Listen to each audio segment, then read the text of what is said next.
m'appelle Isabelle Tremblay Ross. Je suis conseillère à la vie professionnelle et pédagogique à la FSE. Et du côté de mes dossiers principaux, j'ai surtout les élèves à risque, HDAA et à besoins particuliers, et également l'équité salariale. Je m'appelle Isabelle Tremblay Chevalier. Je suis conseillère à l'action professionnelle à la CSQ. Je suis principalement responsable des dossiers de la FSE, des dossiers pédagogiques et professionnels. Je m'occupe entre autres des dossiers numériques, du dossier aussi de réussite éducative. Puis pour les deux, FSE et CSQ, je suis responsable des dossiers autochtones. Celle-là. Qu'est-ce qui vous distingue de l'autre Isabelle Tremblay? Je pense que, tu sais, on est deux profs de français au secondaire, alors en partant, c'est difficile de se distinguer par rapport à ça. Je pense qu'on a travaillé parallèlement, voire même peut-être sur des dossiers communs, mais de façon parallèle. Donc, effectivement, quand on s'est retrouvés à la FSE, là, on avait déjà, je pense, beaucoup de choses en commun. C'était facile de travailler ensemble.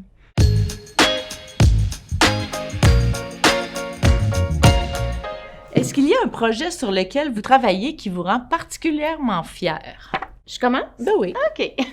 Moi, je dirais que c'est tout le dossier, si on veut, HDAA. Pourquoi? Parce qu'on sent qu'il y a vraiment une effervescence, parce que les enseignants ont besoin d'accompagnement, ont besoin d'aide, ils ont beaucoup de questions. Puis essayer de dénouer là, toutes ces petites impasses-là, puis travailler avec le syndicat local, puis avoir après ça l'écho pour dire « Ah oui, ça a fait la différence, ça, c'est une partie de ma paye. » Je pourrais dire ça comme ça, là, franchement, là. On sent qu'on fait quelque chose, ça sert à quelque chose. On a fait un gros sondage aussi FSE sur l'utilisation du numérique avec le plan d'action numérique en éducation. On a eu beaucoup de données. Puis avec ces données-là, on fait des représentations auprès du ministère. Il n'y a pas de mois où on ne réfléchit pas en fonction des données qu'on avait. Encore aujourd'hui, ces données-là nous servent. La veille est quotidienne. Puis là, ces temps-ci, bien, c'est l'intelligence artificielle qui nous préoccupe. Puis on travaille aussi beaucoup en étroite collaboration avec la CSQ dans ce dossier-là. Alors, une autre chose qui me rend très fière dans les dossiers, qui est mon deuxième dossier le plus important à la FSE, c'est tout le volet de l'équité salariale. Alors, c'est vraiment de documenter puis de s'assurer avec toute cette documentation-là de monter un argumentaire pour qu'enfin les enseignantes et les enseignants soient reconnus à leur juste valeur, ce qui n'est pas le cas actuellement. Évidemment, moi, pour ceux qui me connaissent, ça, c'est tout le dossier autochtone, entre autres, le dossier avec les enseignants du Nord québécois. Donc, c'est un dossier qui me préoccupe, je peux dire, quotidiennement. Puis, je travaille beaucoup, beaucoup pour ces enjeux-là. Fait que ça, j'en suis très fière, là, parce qu'on a vraiment beaucoup... je peux utiliser le mot « évoluer » là, au fil des ans, là, puis là, on est très, très près de ces réalités-là.